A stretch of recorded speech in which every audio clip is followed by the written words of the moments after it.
함께 봉독드릴 하나님의 말씀은 사사기 13장 1절 5절입니다.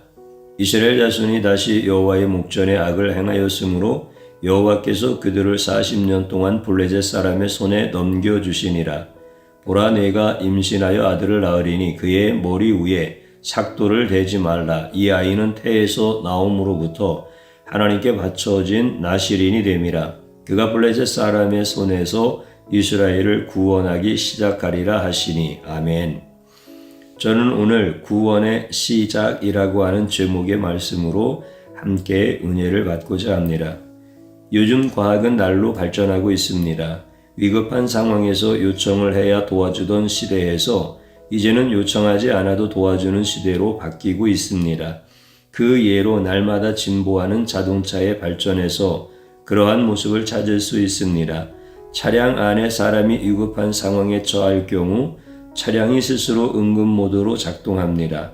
다시 말해서 졸거나 다른 것에 집중하느라 앞에 차량이 서 있는 것을 인지하지 못하고 브레이크를 밟지 않으면 자동차가 스스로 위급한 상황을 판단하여 사람의 다리 힘보다 더 강하고 빠르게 자동으로 브레이크를 매우 강하게 작동시켜 줍니다. 이러한 기술들은 현재 자동차 전반에 보편적으로 확산되고 있는 실정입니다. 그 이유는 인간이 위험한 상황을 놓칠 수 있기 때문입니다. 또한 인간은 위험한 상황에 처하면 판단력이 매우 흐려집니다. 인간은 당황하게 되어 기계처럼 신속하게 반응하지 못합니다. 실제로 인간은 위험한 상황이 되면 스스로 구원을 요청해야 한다는 판단력 자체가 흐려지거나 사라지게 됩니다. 그로 인해 인간은 위급한 상황에서 큰 혼란 상태에 빠지게 되며 곧 패닉 상태에 이르러 아무것도 하지 못하게 됩니다. 평상시에는 매우 똑똑해 보이던 사람이라 할지라도 위기가 닥치면 상황하여 아무것도 하지 못하는 존재가 되는데 이것이 바로 대부분의 평범한 인간의 모습입니다. 이러한 이유로 최근 군 전력에서도 특공대의 비중을 높이고 있으며 특공대는 극한의 상태에서도 전투를 수행할 수 있는 뛰어난 전투력을 지니고 있기 때문에 군에서는 위급한 상황에 대응할 수 있도록 특공대를 양성하고 있습니다. 반면 평범한 사람은 위기의 상황을 제대로 감지하지 못하고 설령 감지한다 하더라도 대처 능력이 매우 부족한 것이 인간의 실제 모습입니다. 우리는 위기에 대해 매우 둔감한 존재이며 심지어 개미보다 앞으로 닥칠 자연재해를 미리 인지하지 못하는 가장 둔감한 존재이면서도 스스로를 가장 똑똑한 존재라고 착각하는 것이 바로 인간입니다. 이스라엘 백성들은 그 누구보다도 그 어느 민족보다도 하나님의 은혜와 축복을 엄청나게 받은 민족이었습니다. 그러나 은혜와 축복은 하나님께 받으면서도 감사와 찬양은 우상과 자연에게 돌렸던 어리석고 타락한 백성이 바로 이스라엘 백성들이었습니다. 이스라엘 백성들이 다시 하나님의 계명을 어기고 하나님께서 하지 말라고 하신 것만 골라서 행하기 시작하자 하나님께서 블레셋 민족에게 이스라엘을 넘기셨습니다.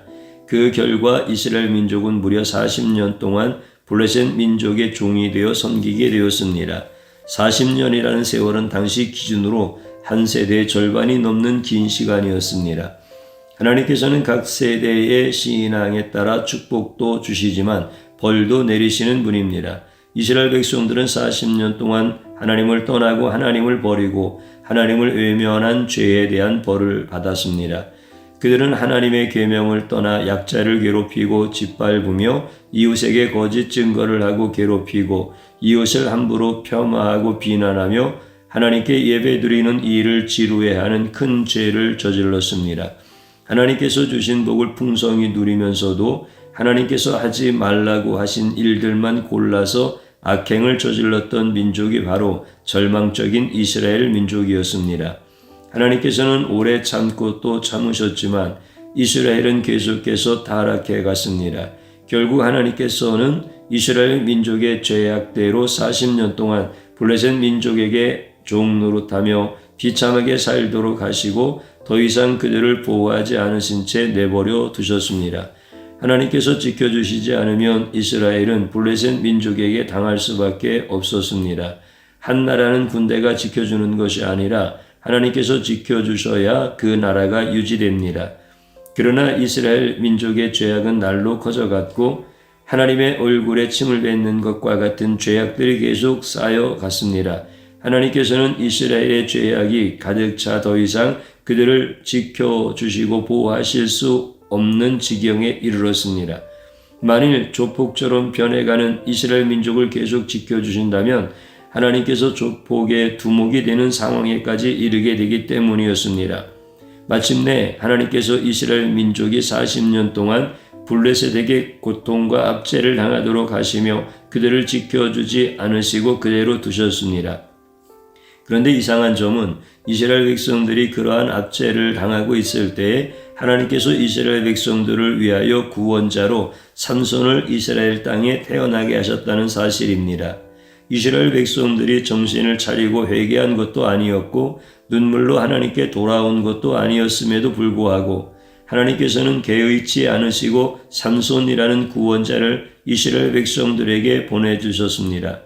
죄악으로 인해 하나님의 징계를 받고 있는 상황이라면 인간의 생각으로는 지독히 말을 듣지 않고 죄만 짓는 이스라엘 민족을 더 징계하여 정신을 차리게 하셔야 마땅해 보이지만 하나님께서는 그들이 돌이키지 않았음에도 불구하고 왜 구원자 삼손을 그들 가운데 내려보내셨을까요?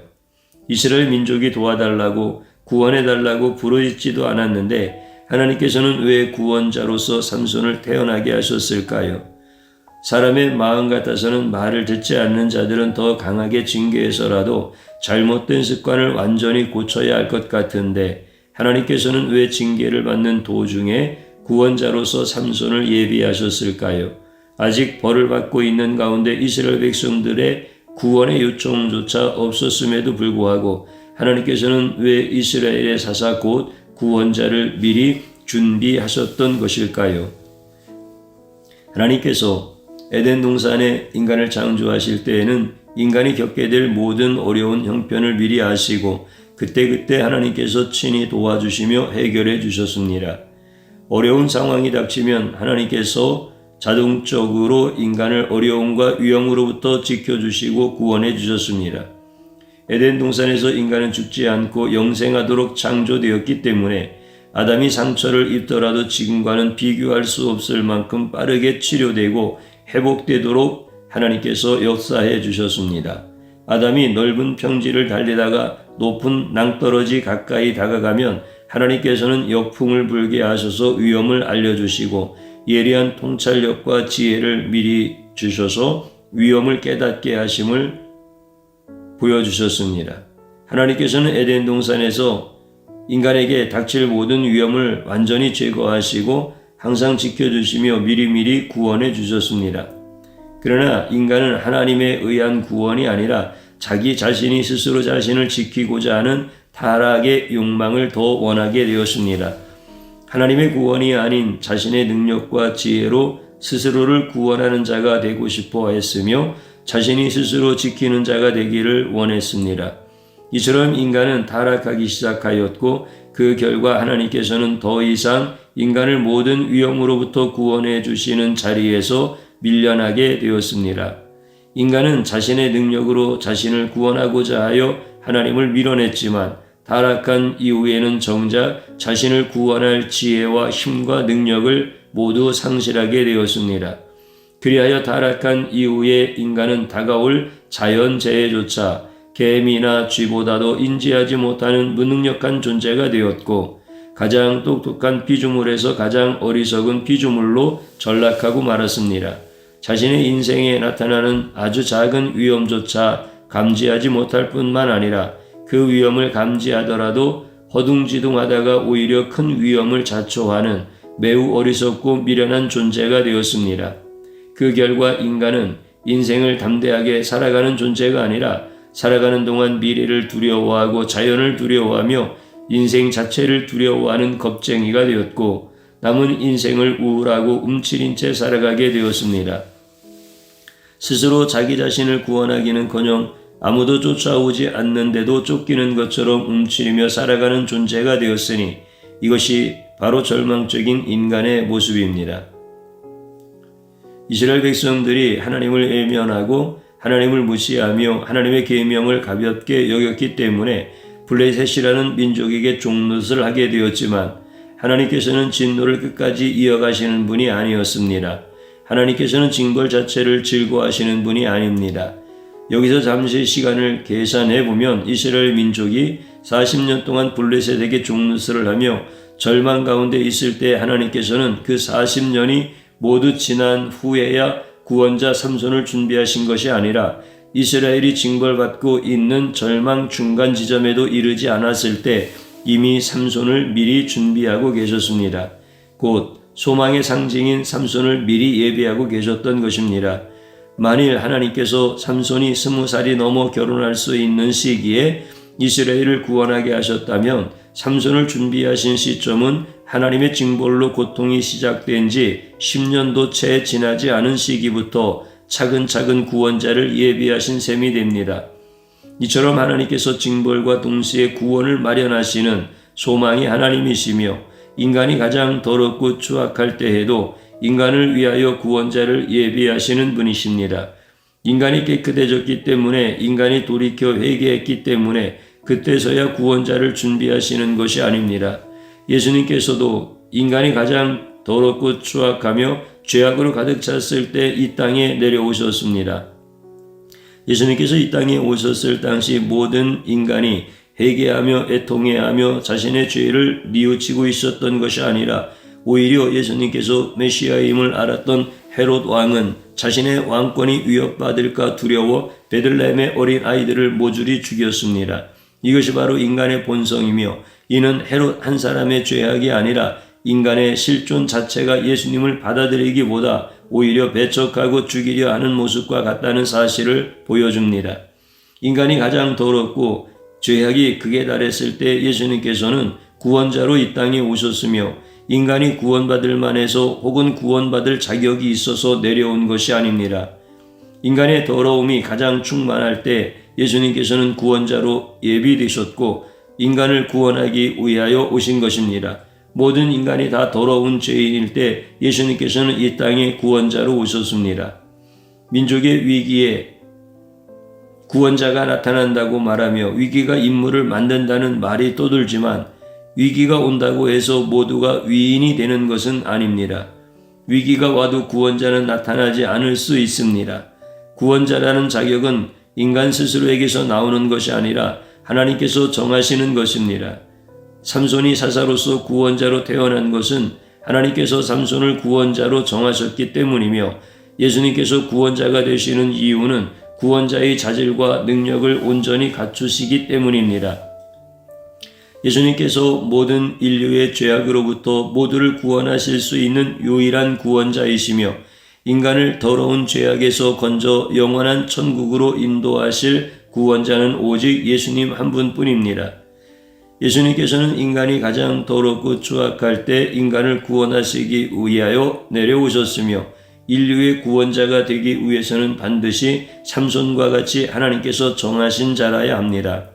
스스로 원한다고 해서 인류의 구원자가 될 수 있는 것이 아니며 하나님께서 정하신 분은 예수님처럼 모든 인간을 구원하실 수 있는 구원의 능력을 지니셔야 합니다. 예수님께서는 신적 능력을 가지셨기에 한 민족이 아니라 전 인류를 단번에 구원하실 수 있으며 하나님께서 구원자로서 필요한 모든 것을 세밀하게 예비하신 분입니다. 참된 소망은 희망만으로 이루어지는 것이 아니라 반드시 능력이 있어야 하며 곧 신적 능력이 있을 때 소망이 완성됩니다.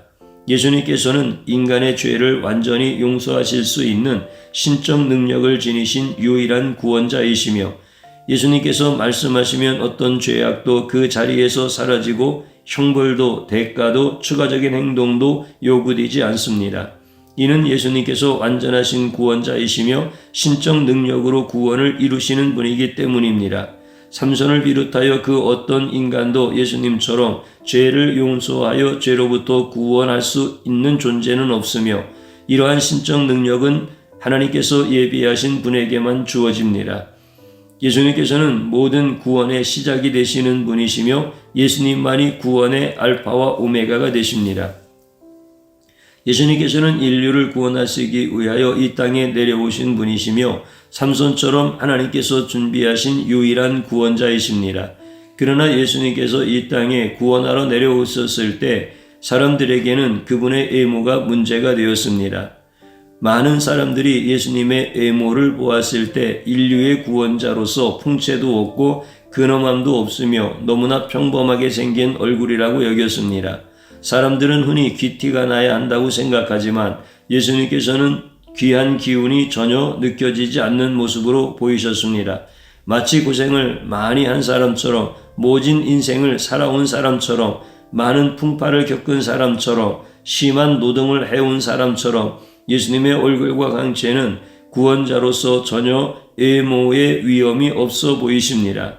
그는 멸시를 받아 사람들에게 버림받았으며 간고를 많이 겪었으며 질고를 아는 자라. 마치 사람들이 그에게서 얼굴을 가리는 것 같이 멸시를 당하였고 우리도 그를 귀히 여기지 아니하였도다 라고 한 말씀과 같이 우리 예수님은 실제로 멸시를 당하시고 귀히 여김을 받지 못하셨습니다. 사람들은 이러한 모습을 보고 이것이 바로 구원자 예수님의 형편없이 보이는 외모 때문이라고 판단하였고 예수님을 인간을 구원하러 오신 메시아로 인정하지 않았습니다.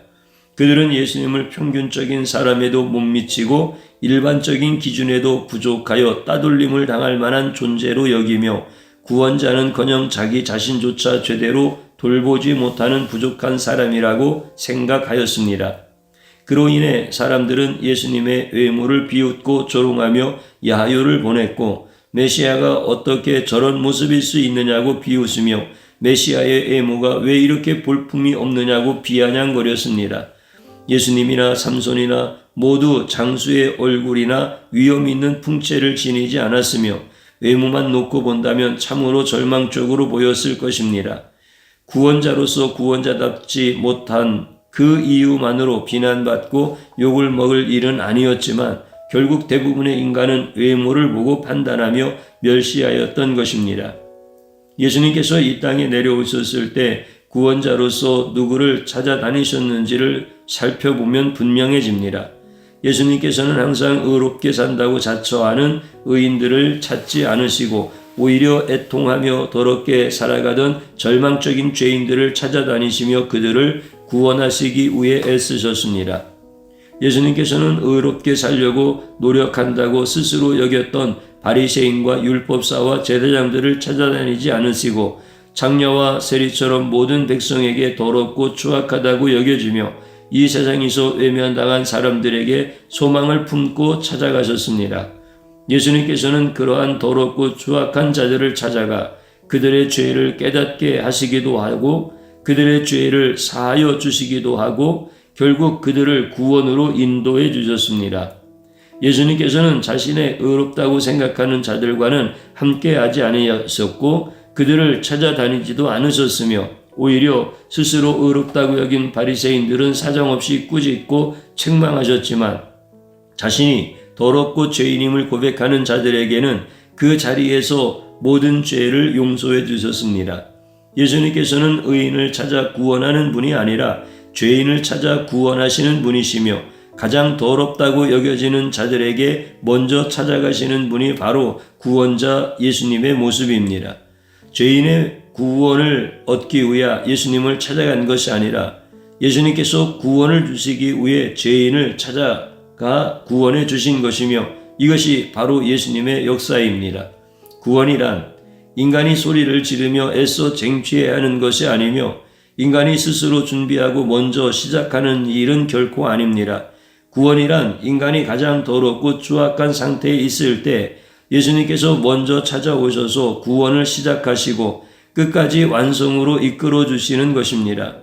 많은 사람들이 구원이란 구원받을 만한 행동을 해야만 받을 수 있다고 착각하지만 예수님께서 역사하시는 구원의 시작은 인간에게서 출발하지 않고 오직 예수님으로부터 출발합니다. 만일 구원의 시작이 인간 자신에게 있다면 그것은 인간이 의롭다는 결론에 이르게 되지만 구원의 시작이 예수님께로부터 비롯된다면 인간이 더럽고 추하며 깊은 절망 가운데 있을지라도 구원은 시작될 수 있습니다. 이것이 바로 은혜와 소망의 복음입니다. 구원의 시작은 인간의 의로움도 아니고 인간의 깨끗함도 아니며 예수님께서 인간을 구원하시기를 원하시는 그 시점 자체가 곧 구원의 시작이 됩니다. 구원의 출발이 예수님께 있기 때문에 인간이 가장 더럽고 추악한 상태에 있다 하더라도 구원은 얼마든지 시작될 수 있습니다. 인간이 잘나서 구원받는 것이 아니라 인간이 더럽고 추악하기 때문에 예수님을 통해 구원을 받는 것이며 이것이 바로 구원의 시작입니다. 하나님 아버지께서 인간이 아무것도 할 수 없는 상태에 있을 때에 구원을 시작하신 분입니다. 하나님 아버지께서는 인간이 가장 더럽고 추악하여 하나님의 진노로 형벌을 내리고 계실 때조차도 인간을 위하여 구원자 예수님을 예비하시며 이미 구원을 시작하신 분입니다. 그러므로 하나님 아버지에 대하여 큰 오해를 해서는 안 되며 하나님 아버지가 어떤 분이신지를 정확히 아는 것이 매우 중요합니다. 인간이 에덴 동산에서 하나님께서 먹지 말라고 명하신 선악과를 따먹고 에덴 동산에서 쫓겨나 절망에 빠졌을 때에도 하나님 아버지께서는 앞으로 오실 예수님의 구원을 예표하시며 가죽옷을 지어 입혀주심으로 소망을 주셨습니다. 쫓겨나는 인간들을 그대로 버려두지 않으시고 따뜻한 옷을 입혀 그들의 수치를 가려주시며 장차 오실 구원자 예수님께 소망을 두게 하는 분이 바로 자상하시고 소망이 하나님이십니다. 또한 인간의 더럽고 추악한 죄악으로 인해 이 땅에 전 세계적인 큰 홍수가 임하여 모든 인간의 생명을 쓸어버리는 절망의 순간에도 노아의 8가족을 살려주시고 무지개를 통해 다시는 물로 심판하지 않겠다고 약속하시며 앞으로 예수님으로 말미암아 구원을 시작하겠다는 소망을 진노 가운데서도 보여주신 분이 바로 하나님 아버지이십니다. 만일 하나님 아버지께서 인간의 죄악 가운데서 예수님을 예비하시고 보내지 않으셨다면 인간은 자신의 죄악 속에서 멸망할 수밖에 없는 비참한 존재가 되었을 것입니다. 그러나 하나님 아버지의 끊임없는 은혜와 긍휼과 자비로 말미암아 구원자 예수님이 예비되었고 오직 예수님을 통하여 모든 인간을 구원하시는 역사가 시작되었습니다. 하나님 아버지께서는 바로 이러한 분이시며 우리는 이 사실을 마음 깊이 새기고 기억해야 합니다. 이스라엘 백성들이 하나님의 진노로 인해 징계를 받고 있을 때 삼손은 이스라엘의 한 구석에서 아무도 알아주지 않는 가운데 조용히 태어났습니다.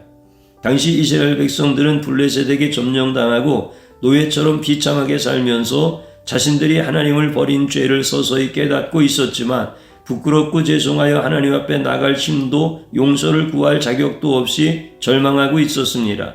그들은 단지 자신들의 죄악으로 인해 고통받는 것이 당연하다고 여기며 구원자를 보내달라고 기도할 힘이나 뻔뻔함조차 없었습니다.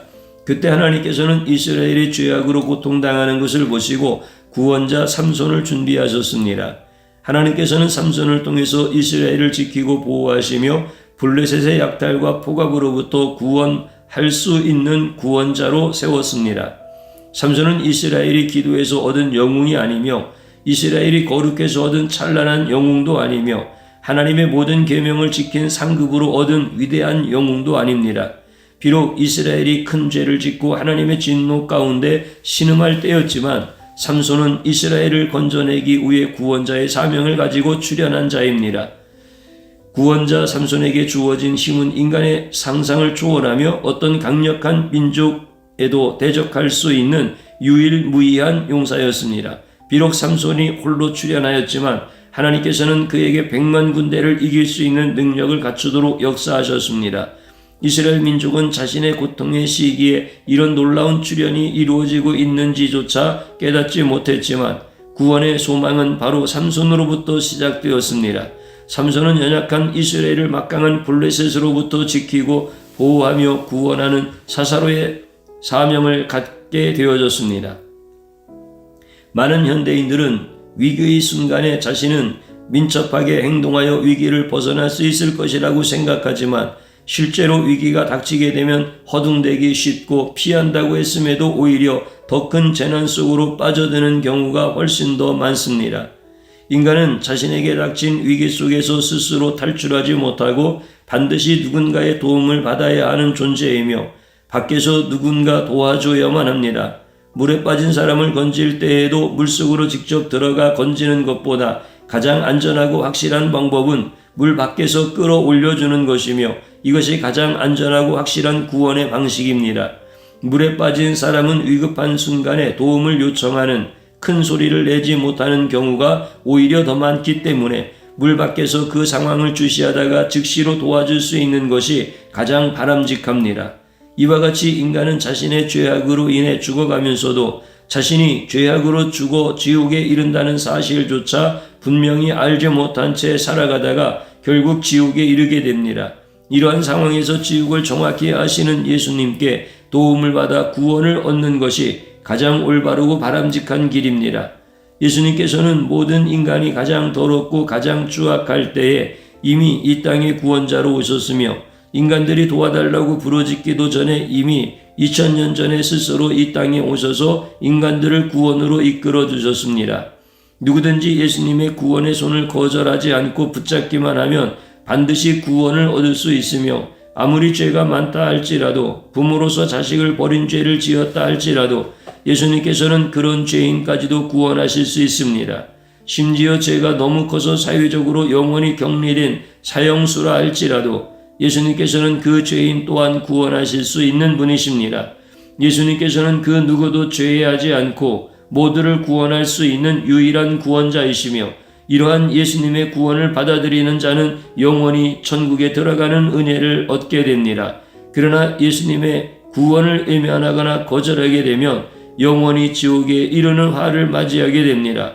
예수님께서는 온 세상의 모든 인간을 구원하시기 위하여 예수님 스스로 이 땅에 오셨으므로 이제는 사람이 예수님을 찾아 헤맬 필요가 없고 이미 찾아오신 예수님의 손을 붙잡기만 하면 됩니다. 그렇게 될 때 절망은 희망으로 바뀌게 됩니다. 성도란 가장 죄 많은 자이고 하나님의 진노를 가장 많이 받은 자입니다. 불신자들은 이 세상에서 아무리 편안하게 살아도 죽으면 지옥의 심판이 기다리고 있기 때문에 하나님께서 종종 불신자들을 이 세상에서 심판하지 않고 죽고 난 다음에 지옥에서 심판하십니다. 그러나 성도란 죽으면 더 이상 어떤 심판도 없고 성도란 죽으면 영원한 축복의 상급만 있을 뿐입니다. 그래서 천국으로 구원하시기 위해 때때로 잘못 가는 성도들을 징계하시고 훈계하시며 엄히 꾸중하십니다. 성도들이 잘못을 안 하지 않습니다. 인생을 살다 보면 여러 가지 유혹에 성도들이 걸려 넘어집니다. 그렇게 되면 주님께서 꾸중과 환난을 주시지만 죽이시기 위함이 아니라 돌이키기 위함이고 회개하게 하시기 위함입니다. 성도들이 아무리 큰 죄를 지어도 주님께서는 꾸중을 주시고 환난을 주시지만 그 절망의 환난 가운데서도 반드시 예수님께서는 소망의 역사를 시작하십니다. 절망 가운데 멸망당하지 않도록 고난과 아픔의 시기에도 예수님의 구원의 손길은 항상 나타납니다. 뜨거운 사막길을 걸어갈 때 낮에는 구름 기둥으로 시원하게 하시고 기온이 극강하는 추운 사막의 밤에도 따뜻한 불기둥으로 따스하게 해주시는 분이 바로 예수님입니다. 성도들에게 광야 같고 사막 같은 이 세상에서 예수님의 구원의 역사는 반드시 나타납니다. 성도가 잘못돼서 주님의 징계를 받고 있다 할지라도 소망의 예수님께서는 다양한 모습으로 나타나 성도들에게 힘을 주시고 성도들에게 위로를 주시며 다시 일어설 수 있도록 역사해 주십니다. 성도가 아무리 죄를 지어도 성도이고 성도가 아무리 부족해도 예수님의 성도이고 성도는 아무리 어리석어도 지혜로운 예수님의 신부입니다. 성도가 잘못하면 주님께서 반드시 징계하시지만 예수님께서는 반드시 소망의 역사를 순간순간 일으키며 성도들을 붙잡아 주십니다. 때때로 우리는 인생을 살아가면서 우리의 행동이 더럽고 추악할 때에 우리의 생각이 더럽고 추악할 때에 예수님께서는 우리를 더 더럽고 더 추악함에서 건져주시기 위해서 많은 것을 준비하고 계십니다. 우리가 죄를 짓고 있을 그 시간에 우리가 죄의 형벌을 받는 그 시간에 예수님께서는 우리를 구원하기 위하여 여러 가지를 준비하고 계십니다. 때때로 남편이 도박에 빠져 가산을 당진할 때에도 그의 아내에게 마치 어머니가 방탕한 자식을 품에 안고 다독이는 것과 같은 넓은 마음을 주십니다. 이것은 사람의 마음이 아니라 바로 예수님의 구원의 마음입니다. 예수님의 구원의 마음이 우리 속으로 들어오게 되면 어떤 죄인도 용서하실 수 있습니다. 어떤 죄인도 구원하실 수 있습니다. 사람은 사람이 악하고 더러울 때 그를 구원해주고 그를 용서해 줄 수 없습니다. 이것은 인간의 마음입니다. 그러나 예수님의 마음이 우리 속에 들어오면 가장 부도덕하고 가장 추악한 자를 용서해 주시고 기도해 주시며 기다려 주시고 품어 주시는 예수님의 구원의 마음을 갖게 됩니다. 어떤 절망 속에서도 예수님의 소망의 마음을 갖게 됩니다. 우리는 바로 이런 예수님의 구원의 마음을 갖도록 신앙생활을 해야 합니다. 집에서도 교회에서도 직장에서도 실수하고 죄를 짓는 자를 향하여 분노와 모욕과 복수의 마음을 갖고 사람을 대하면 결국 모든 자들은 서로 간에 절망의 인생을 살게 됩니다. 기독교가 한국 땅에 들어와서 근대 산업화를 이루고 5,000년 동안 못 먹고 못 입고 못 살던 한민족을 이렇게 풍요롭고 번영을 이룰 수 있었던 것은 바로 예수님의 마음으로 가족을 돌보고 가게를 운영하며 기업을 운영했기 때문입니다. 우리 모두에게 예수님의 구원의 마음을 가져야 합니다. 죄인을 향한 구원의 마음을 가지면 결국 우리 사이는 가족과 같이 친근한 사이가 될 수 있습니다. 예수님이 어떤 분이십니까? 예수님은 우리가 죄악 가운데 있을지라도 우리의 힘과 능력과 지혜로는 예수님이 어떤 분인지 알 수 없고 예수님께 구원을 요청할 수 있는 사람이 한 사람도 없지만 예수님이 우리를 구원하시기 위하여 죄인에게 가까이 오시고 예수님께서 어떤 분이시고 어떻게 역사하시는지 우리는 알 수 없지만 정확하게 성경에 기록하고 있습니다. 그래서 성경을 알아야 예수님을 알게 되어지고 우리가 성경을 통하여 예수님을 알게 되는 것이 가장 확실하게 예수님을 아는 것이 됩니다. 신천지의 성경 모임에 들어가면 결국 예수님과 멀어지게 되고 예수님의 대적자가 되어 말년이 비참하게 됩니다. 반드시 성경은 예수님 중심으로 풀어야 하고 성경은 교회를 떠나서 읽거나 연구하면 안 됩니다. 2000년 기독교의 입장은 성경이란 예수님에 관한 기록이기 때문에 예수님을 만나게 되는 도구와 방편이 바로 성경이라고 가르쳐 줍니다. 성경을 통해서 예수님을 알아가는 기쁨이 우리 사랑하는 모든 성도들에게 충만하기를 기도합니다. 성경은 절망에 쌓인 우리에게 소망이 되어지는 가장 좋은 말씀입니다.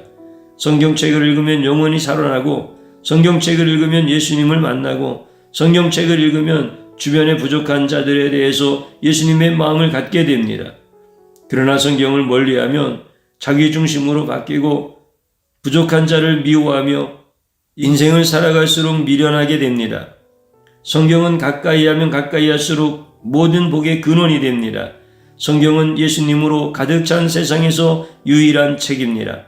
책을 통해서 예수님을 만날 수 있는 것이 바로 성경책뿐입니다.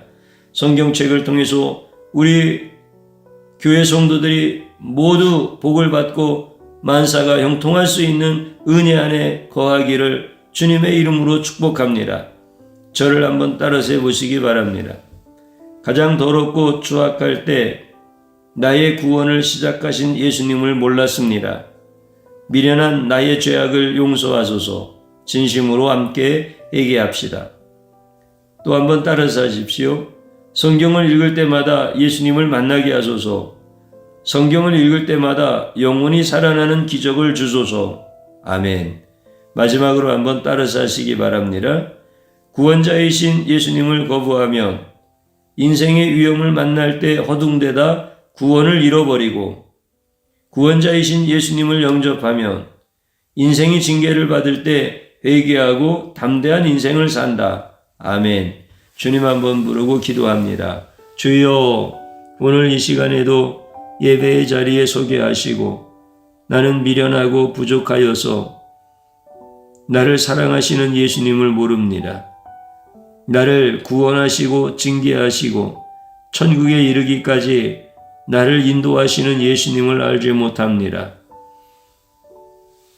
특별히 내가 예수님을 구한 적도 없으며 살려달라고 기도한 적도 없으며 나의 추악하고 더러운 죄를 씻어달라고 주님께 부탁드린 적도 없는데 주님은 내가 비참한 인생을 살지 않게 하시려고 영원한 지옥의 고통 속에서 살지 않게 하시려고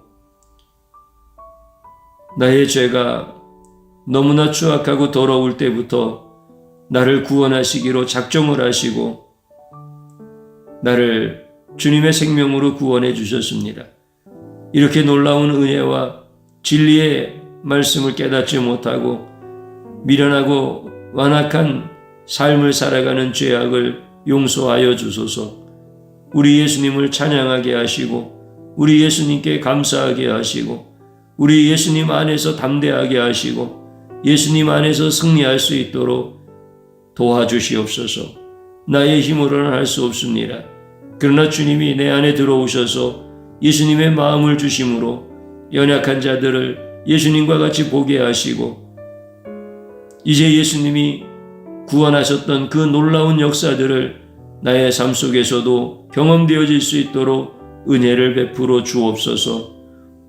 이제 내가 구원을 잃어버리는 어리석은 미련한 자가 아니라 예수님께서 나의 인생을 담대하게 하심으로 말미암아 주님의 부흥만을 선포하며 주님이 주신 모든 분복을 누리는 인생이 될 수 있도록 역사하여 주옵소서. 예수님의 이름으로 기도드리옵나이다. 아멘.